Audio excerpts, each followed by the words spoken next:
My, well, what do we have here?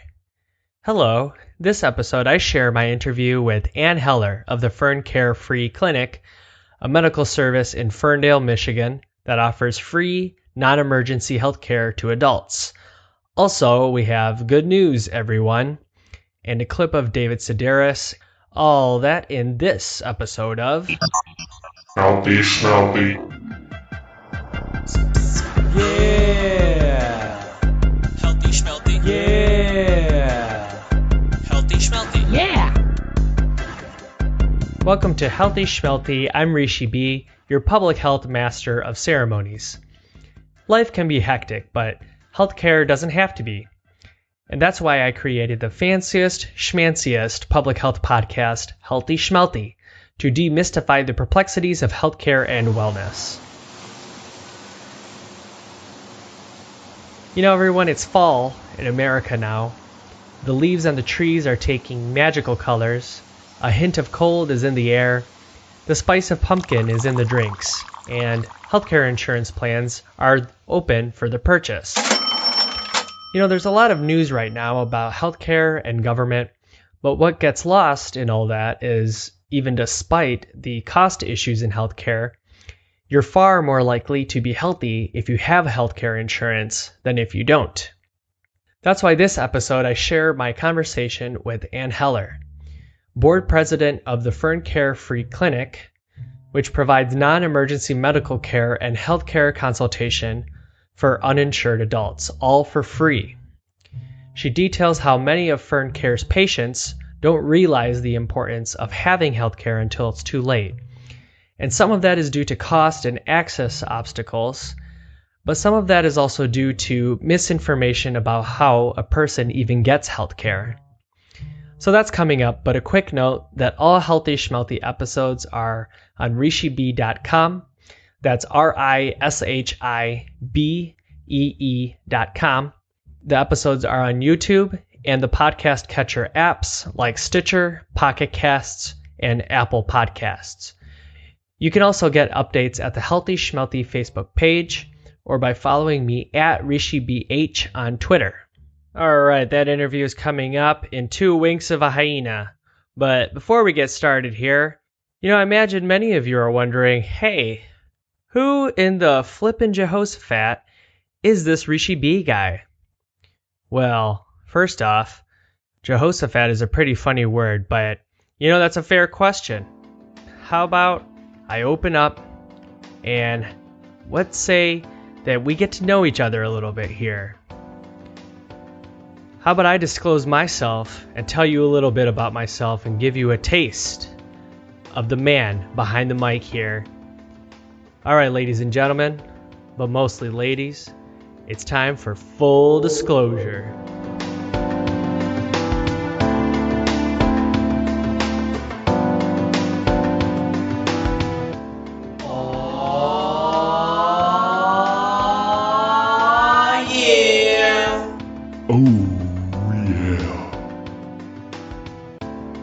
Hey baby, would you like it if I reveal myself and disclose a little bit about myself? Oh yeah. Yeah? Can you dig it? I got a master's of public health. Cool. Uber hot. Does it turn you on if I tell you that I've worked a number of years in the healthcare industry and continue to do so? Oh yeah. Yeah. Sometimes I wonder, what is American food? When you say American cuisine, what exactly does that mean? Is that like burgers, fries, food courts that boast a Sbarro's and at least one Asian restaurant with overly greasy food? This came to mind recently when I was on the phone with a customer service rep who sounded Caucasian and as though she was probably in her late 40s or so. And so this customer service rep and I were talking about the issue that I had. And then afterwards, she takes down all the information about my request and then she asked me for my name. So for the purposes of this podcast, I go by Rishi B, but my real name is Rishi Bhattacharya, which is an Indian name. So this customer service rep hears that and she says, "Wow, but you sound so American." I was really taken aback by this because I'm not sure exactly what she meant. I mean, did she think that there's no way people with weird brown-sounding names could possibly be American, even though I was born and raised here in America? Or was she complimenting me on how white I sound despite my obvious brown flaws? In any case, I chose to ignore her comment, but it really makes me wonder, what exactly does it mean to be American?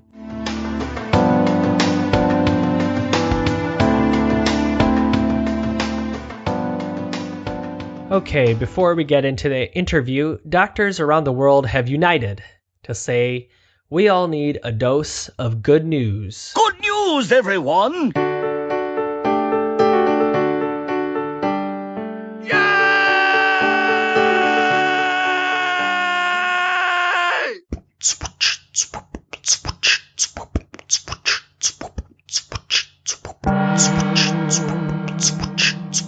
So, good news, everyone. Some of you may have seen Christopher Nolan's latest film, Dunkirk, which details the tail-end events of World War II's The Battle of Dunkirk, where stranded British and French troops were evacuated from Dunkirk, Germany. Well, the film received some backlash for not showing any colored soldiers, which there is evidence of them existing at the war, but apparently photos and film of this is pretty skim. In any case, evidence shows that there were Indian troops actually from the Punjab province fighting for Britain. This is of particular interest to me because, hey, I'm Indian. Evidence shows the Allied forces called upon Indian soldiers around 1939 to help them fight Hitler's forces in northern France, after Hitler had overrun Poland. You see, the weather conditions in this part of France are very muggy, so it was advantageous to have mules instead of motorized vehicles to transport equipment. But the problem is that by the time of World War II, the British Army had completely transitioned from mules to motorized vehicles. So the Indian troops were called in from a part of Punjab where they continue to this day to breed and train pack mules for wartime purposes. The group of Indians the Brits called in consisted of 1,800 soldiers and 2,000 mules and were referred to as Force K6. And there is evidence that a part of this force were captured by the Nazis and were part of the Battle of Dunkirk's evacuation.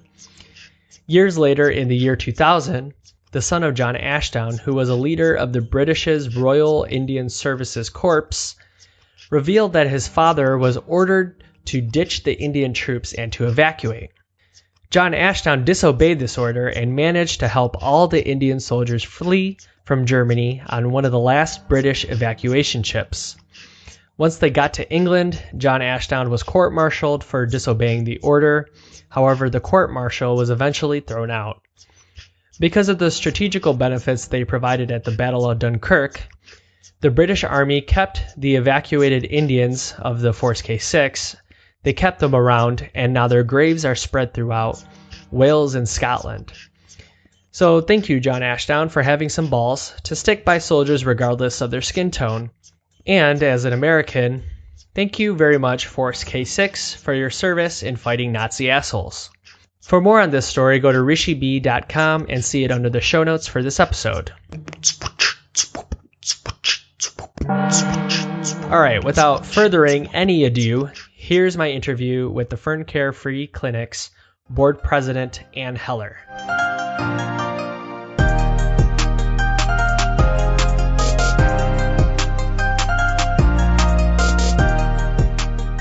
So I'm talking today with Ann Heler, and she's with Ferncare, which is a nonprofit, self-funded, free clinic that provides no-cost medical care to the medically uninsured. Thank you very much for joining me today, Ann. Oh, thank you. Thank you for inviting me. How about we just talk a little bit about Ferncare in general. What services does Ferncare offer? Whatever you would think at your family medical clinic is exactly what we provide. Okay. But in addition to that, we provide a variety of lab tests.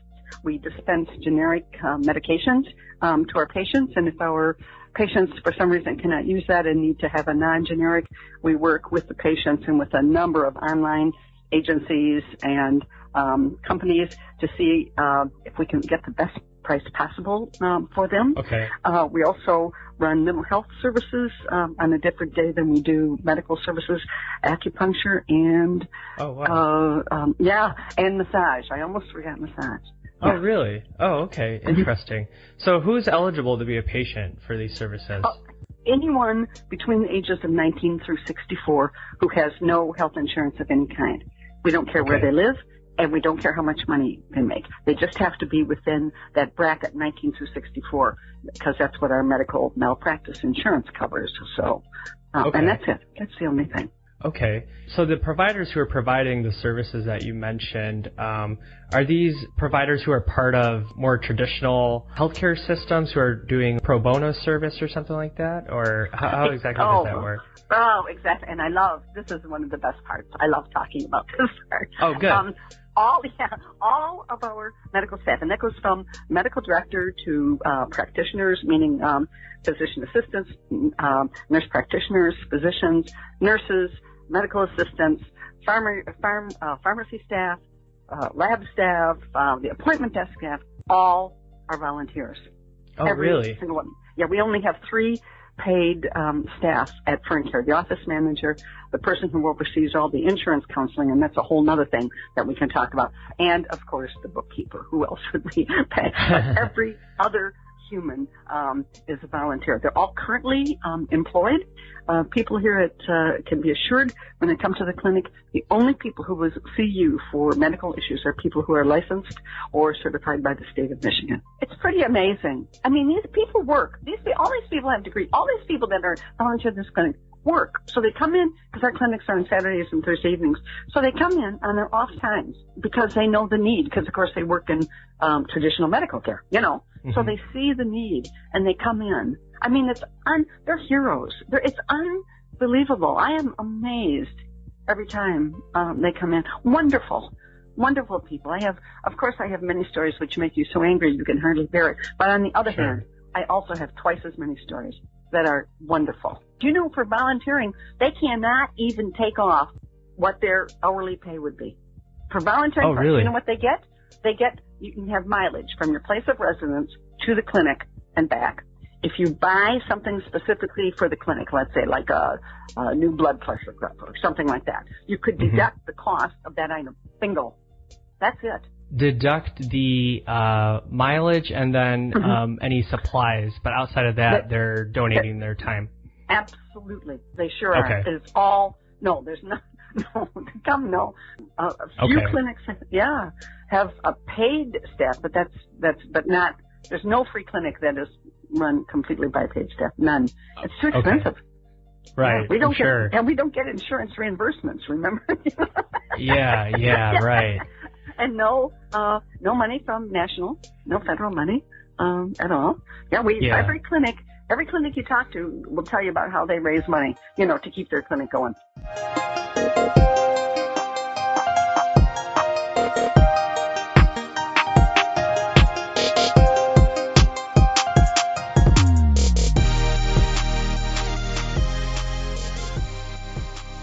Sure. So I think all my listeners can hear your enthusiasm for Ferncare already, which is great. I sense that too.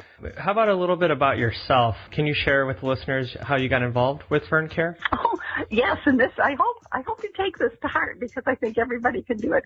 A group of us belong to an organization in Ferndale called Citizens for Fair Ferndale, and they take on various projects around the city. They host interviews with people coming up for city elections, things like this.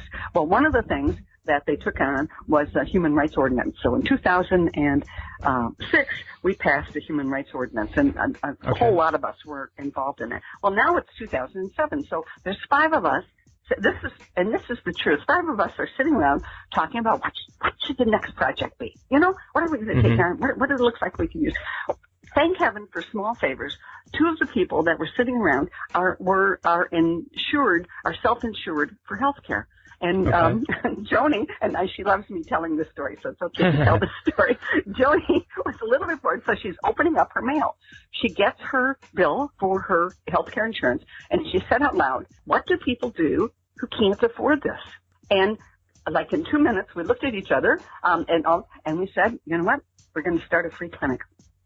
That was in 2007. Yeah, I know. And in 2008, we had our first board meeting. In between that time, a lot of things happened. And in August 2010, we opened our first clinic, and we've run our clinics ever since.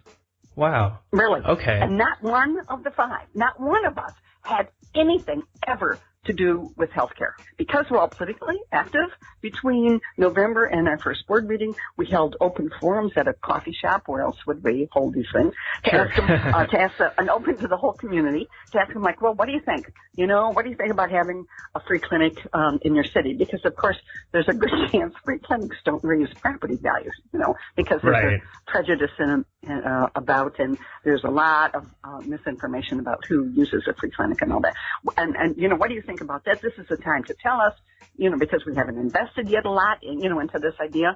Well, the first hand that went up was, man said, my mother's 63. She's holding on until she gets to Medicare. Could she come to your clinic? Can she come to your clinic? Wow. And that was it.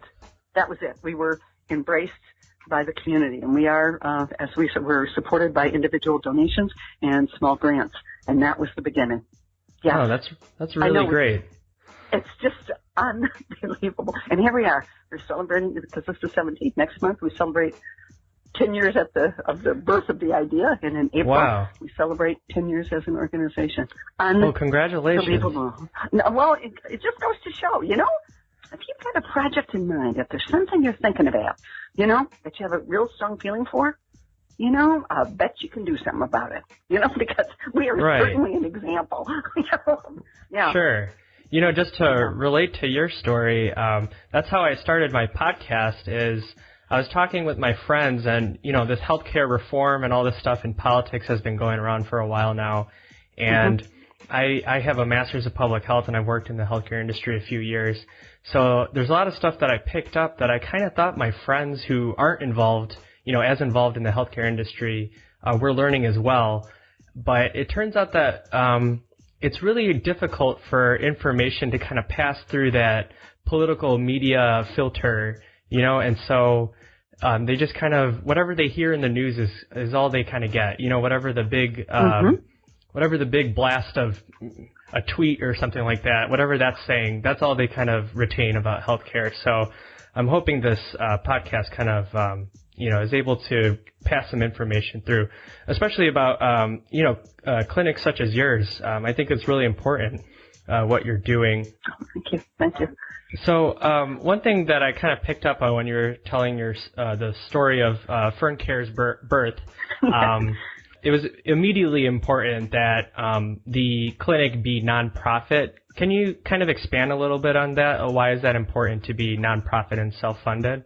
For two things. First of all, because it's a free clinic, and meaning that the work that we do can change. That's one thing that's interesting about free clinics, is as opposed to the established medical field, is a lot of things take a long time to do. But because most free clinics are small, almost as soon as we see an issue coming up, we can probably address it quickly. And being a nonprofit with a small board, and consequently having no ties to anything, we raise the money. If we don't raise the money, we close the clinic, because there isn't any other kind of money. It allows us a lot of independence.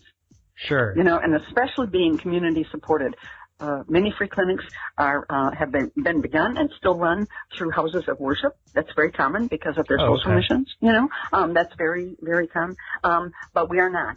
We just started because people in the community saw a need, and the whole community, meaning the broader community, Oakland County, Wayne County, Macomb County, I'm happy to say continue to give us donations. So it allows us a little more mobility in terms of decision making for us. Yeah. Sure. Yeah. So if you see a service that's required in the community, you can jump on that, as opposed to having to kind of kowtow to what a financial backer may be wanting. Exactly. Right. Okay. Yeah, and it's been it's been useful. A good example, of course, making sure that we have insurance counselors here to talk to our new patients and our established patients about insurance. And not only Healthy Michigan and the Marketplace through Affordable Care Act, but also people that want to be insured individually. How do you contact, for instance, Blue Cross Blue Shield? How do you contact United? If you're interested in setting up your own thing, how do you do that? What do you do? And we have 3 counselors that are here at various times during the week and during clinic sessions to talk to patients about that. Oh, great. Okay.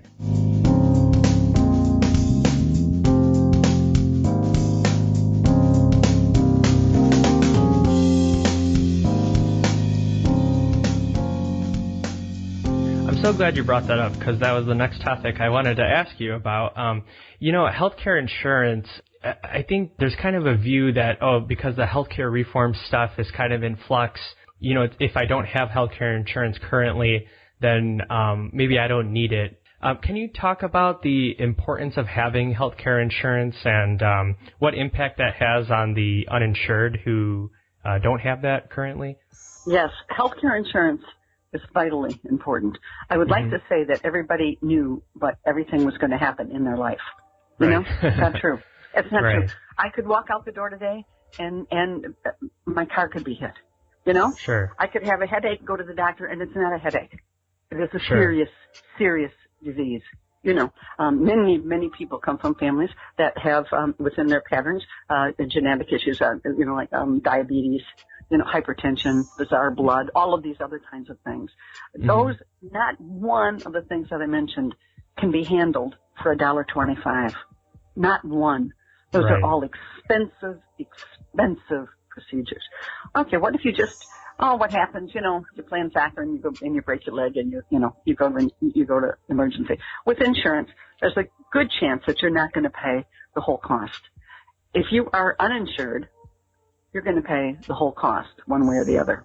And the cost now to go to emergency, right at this last year in 2016, American Hospital Association said that the average visit to emergency without bringing in specialists, okay? The average was between 1,002 and 1,500. Oh, no kidding. Period. Wow. So if you went in, let's say just because you had a sore throat that was just about killing you because you thought your throat was on fire, and I'd like to present you with a bill of 1,200, Not everybody has 1,200. What happens now? They want their money to be which, in a sense, is perfectly okay. They did a service. They have the right to be paid for doing a service. That furthermore, they didn't ask you to do, you came in on your own hook. And then from there, if you don't have the money, as you know, they have every right to pursue that, including everything, hard calls, threatening things to your credit rating, and in fact, sometimes doing things to that credit rating. It's pretty bad. So just in terms of that, with a very basic insurance, it's worth having. If you don't have insurance, like for instance, this person with this horrible throat that's just killing him, or some stupidness on his arm that looks like a rash. What happens is most people just keep putting it off. Right. They don't have the money. They know they don't have the money. They can't go to a doctor's office because usually if you don't have insurance, they will absolutely treat you, but you must give them money. And often before the visit. Well, you don't have the money. So, you gargle and you ask your next door neighbor and you go in line and things like this, and the things just get worse and worse. Right. What happens? You miss work. Well, a lot of people can't afford to miss work. A lot of people don't work where they pay you if you don't come in. Right. In the olden days, maybe they did, but not now. Right. Not now. So now you can't pay those bills. So you can see a simple thing like that gets a lot of people into a whole lot of trouble, and it keeps them from getting regular, good, competent health care. They know you could ask every single one of our patients, what were they doing before they came here? How long had they been? Many people haven't been, to the doctor's office 3 years, 5 years, just playing kind of like the roll of the dice. I'm not going to get, I'm pretty young. Right. Nothing's going to happen to me. I was kind of curious about, as far as like commonalities between the people that are coming to Ferncare, is that what you're seeing, affordability then, about not being able to? Yes. Okay. It's affordability at number one, and of course you know what the second one is, just as fast as I get it out of my mouth. No idea that things are available. There's so little publicity now beginning last year, so little publicity on how in the world you enroll in the marketplace or even get to the marketplace to see if it's even something that you're interested in. And so little publicity around the Affordable Care Act Medicaid option, which in Michigan is called Healthy Michigan. We had one patient who just kind of tapped our insurance counselor on the arm and told her, God, is that a good idea? Wow. Do you think they'll ever do it? Having no idea. It's been in place since 2014. Because they don't know. Not everybody reads at college level. Sure. Not everybody is really, really proficient on a laptop to get to any place they want through Google and all of that. Mm-hmm. Believe it or not, it's still easy not to have a really good idea about what's happening. And then, of course, with all the news now in Washington, is it on? Is it off? Is it going to be? Well, and I agree with you. It's like, well, I guess it's gone. I guess I missed my chance. Having no idea that everything is still in place until they absolutely put something new in place. We spend a lot of time through emails and calls letting our patients know that it's still available. They need to talk. They need to come in just to see if they fit for Healthy Michigan, if they're in those income brackets. How in the world do you do this? How you get enrolled in that program for affordable care, the marketplace. What in the world is available? There's a ton of different kinds of things. What appeals to them?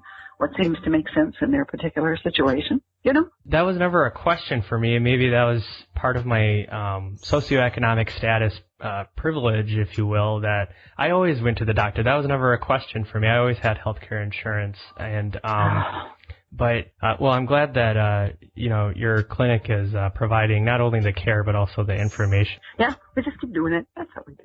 Yeah. Sure. Yeah. Yeah. And they call, and people call. They'll call up. Our office manager's name is Carol. And they'll say, Carolyn, I just got my card. They're so proud. I just got my card. I'm going with blah, blah, insurance company. I will let you know. Now, what happens for us when a patient calls, when we find out somebody has insurance, we don't kick them to the curb at all. We keep them with us for 60 days until we're sure that they have found a provider. First of all, and then they found one that they can stand, that they think they can build a rapport with, and also that their records and everything transfers so that their course of treatment and all of that is not disrupted. And are they generally okay once they find a provider within the traditional healthcare system? Yes. And the reason is, in this case, it's because of their age. Because they think that's what you do, You have a doctor. And you go to them, for this and that. And now they have these wellness checks once a year. And this is a silly thing to say, but the best thing is the convenience. Like, we're open for medical care. We're only open once a week. Okay, we're always available by phone, but we're only open for clinic once a week. Well, now they have a provider who's open, literally, if you count their night service, 24 hours a day. Sure. Yeah. So it's 1,000 times more comforting. No matter what anybody tells you, people are profoundly grateful.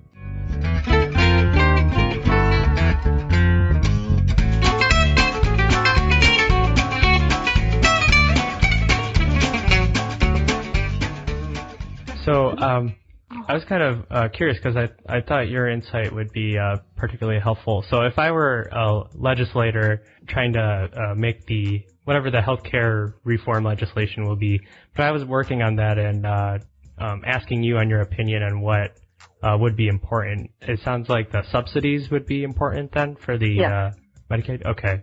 That's what you would say is the most important? Yes. Okay. Yes. And the graduated subsidies depending on your income. Yes. Yes, so that people can continue to get the care they need. Okay.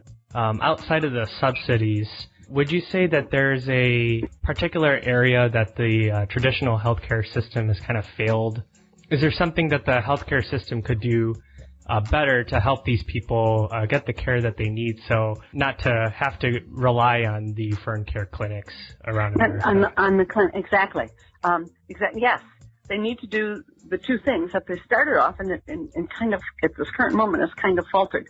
The three plan. People who can afford insurance should be able to purchase it pretty easily. People that get their insurance through employers, that should be working. They should be continually looking at how they can offer more and better plans and cover more things and things like that. And then, of course, for the people that that work at federal poverty level or just a little above federal poverty level, make sure that there's something available for them. We've used this, the country created Medicaid, and which worked okay. Didn't hit everybody that needed it, absolutely, but it did at least hit some. And then when they hit upon the idea through the Affordable Care Act to offer an enhanced Medicaid, offered to states. States could decide if they wanted it or not. Some states picked it up. We did, and ours is called Healthy Michigan. That was it. That was incredible. Between 2014 and now, we have enrolled in Michigan over 670,000 people into Healthy Michigan. 670,000 people into people. Want care. People love the idea of once-a-year checkups. People, of course, they do. They want to be able to call somebody when that headache is just about killing them. Yes, but they can't afford it. And this seems to take care of that. And people did come forward. Many counties have wonderful, wonderful percentages of the numbers of people that are covered with that. So between all of the ways that we offer health insurance, buy it on your own hook if you want to, employer offered, then for people that are not at those income levels and don't have those kinds of jobs, something that is directly related to their income level, which is for us is Health in Michigan. Yes, they should all continue to be offered. At this moment, you're probably going to get, with that, as we have been able to show, you're probably going to get a huge majority of people covered. I was curious because I saw on the Ferncare website, Ferncare being very selective about the medications and the prescriptions that are provided to the patients.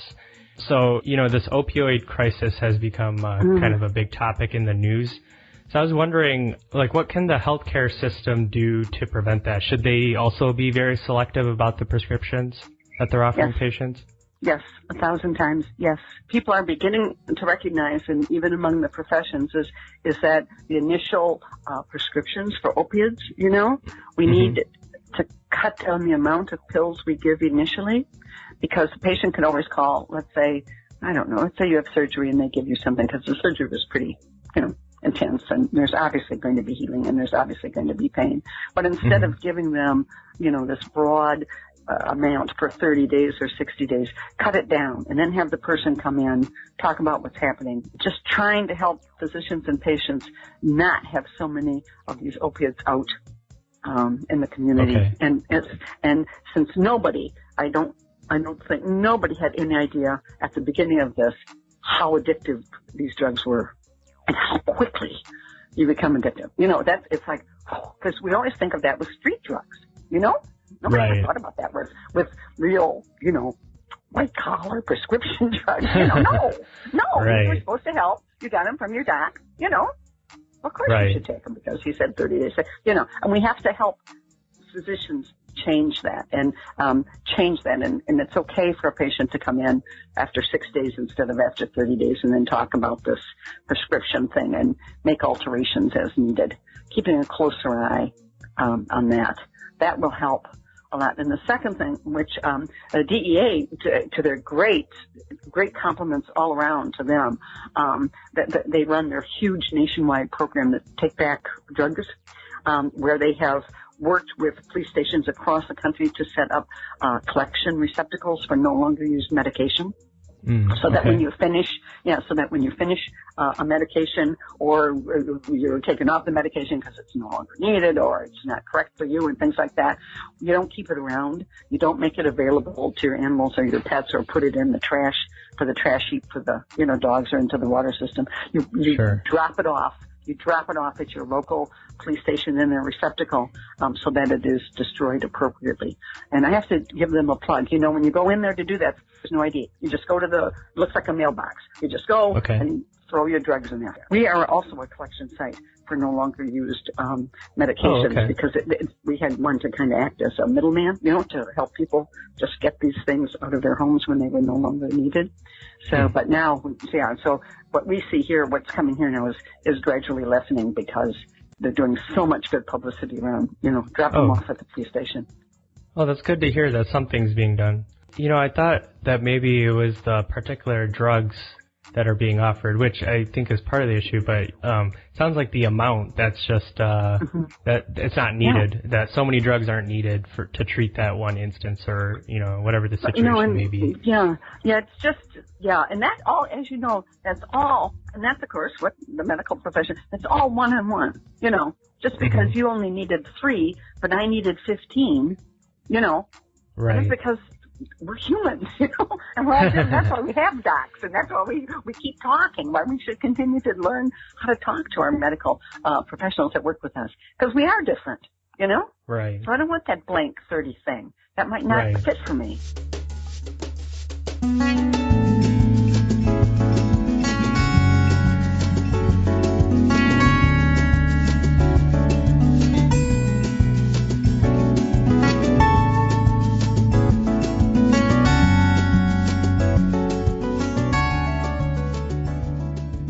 All right. Well, Ann, it's been a very pleasure talking to you.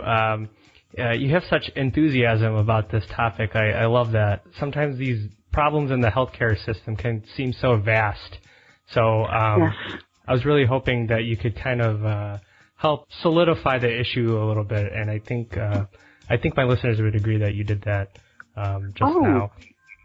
Thank you. You were very kind. Just 2 things. First of all, for the clinic, if they're in the area, if they're in the Ferndale area, in Wayne, Macomb, or Oakland counties, the phone number, everything is by appointment, 248-677-2273. That gets you to our office, and that gets you to the appointments. Also, if you live anywhere else, go to the Free Clinics of Michigan website, and that lists all of the free counties in this, all of the free clinics in the state of Michigan. So if they're not right in this area, just go to that site, and it lists all of the clinics that are currently available in the state that are free clinics. So I saw on the website that there's volunteering options. So if someone wanted to be involved with Ferncare, what could they do to be involved? Go to the website. There's a volunteer page. Fill out the app, and then depending on what you're volunteering for, it tells you who to send your email and application to, and we get right back to you. Okay. Is that only providers or No. public? That's front desk. That's working like with me, the statisticians and the people that do all the record work. All of that. That is medical staff. Yeah. Great. Pharmacy staff, lab staff. Yes. That's everybody. Everybody who would have something to do with us and would want to have something to do with us. Yes. All my listeners, I'm going to post everything that Ann just mentioned on my website.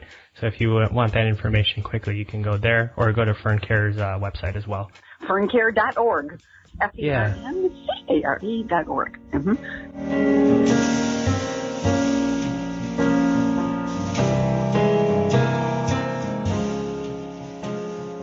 All right. Thanks, everyone, for listening. And thank you, Ann Heler, for joining the podcast. Before we go, some shout-outs to friends of the show.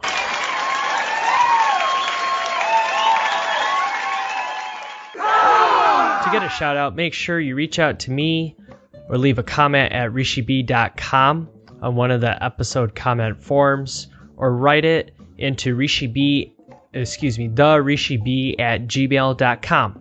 You can also leave me comments on the YouTube videos or tweet me at RishiBH. So many ways to reach out to me, just like Christina did.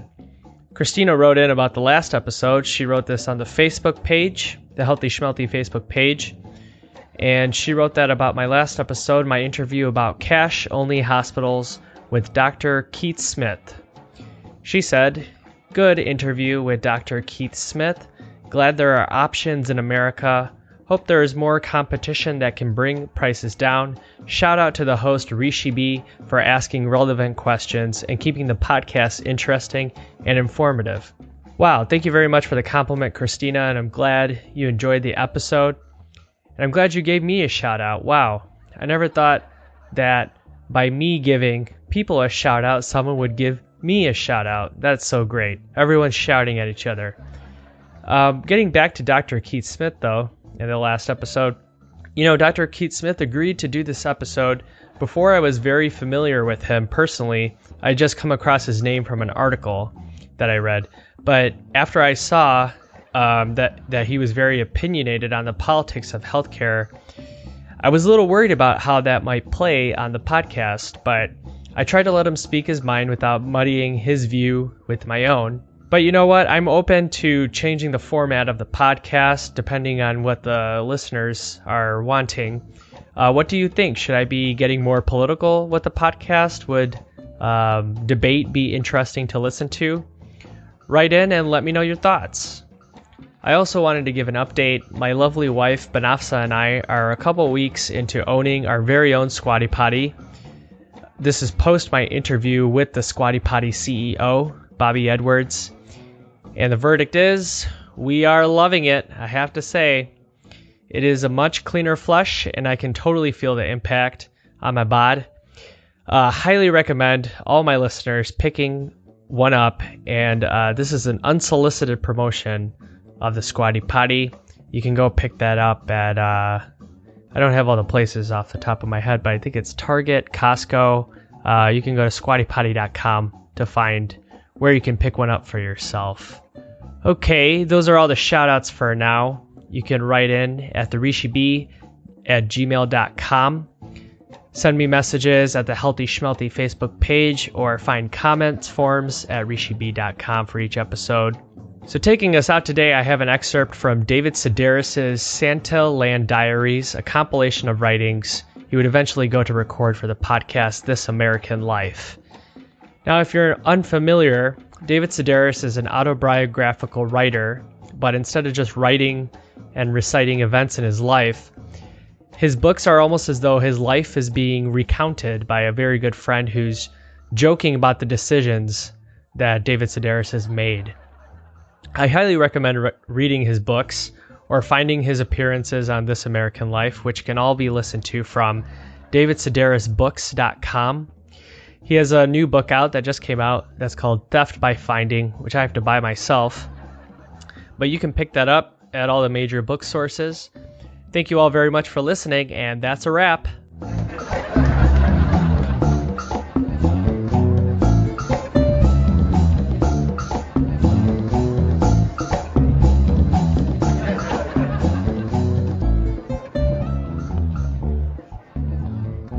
I was in a coffee shop reading the want ads when I saw Macy's Herald Square, the largest store in the world, has big opportunities for outgoing, fun-loving people of all shapes and sizes. Working as an elf in Macy's SantaLand means being at the center of the excitement. I brought the ad home, and my roommate Rusty and I were laughing about it, and he dared me to call for an interview. So I did. The woman at Macy's asked, "Would you be interested in full-time elf or evening and weekend elf?" I said full-time elf. I am a 33-year-old man applying for a job as an elf. I often see people on the streets dressed as objects and handing out leaflets. I usually avoid leaflets, but it breaks my heart to see a grown man dressed as a taco. So if there's a costume involved, I tend to not only accept the leaflet, but to accept it graciously, saying, "Thank you so much," and thinking, "You poor son of a bitch." This afternoon on Lexington Avenue, I accepted a leaflet from a man dressed as a camcorder. Hot dogs, tacos, video cameras. These things make me sad because there's no place for them, no community. They don't fit in on the streets. I figured that at least as an elf I will have a place. I'll be in Santa's village with all the other elves. We'll live in a fluffy wonderland surrounded by candy canes and gingerbread shacks. It won't be quite as sad as being some big French fry out on a street corner. I have to admit that I had high hopes when moving to New York. In my imagination, I went straight from Penn Station to the offices of One Life to Live.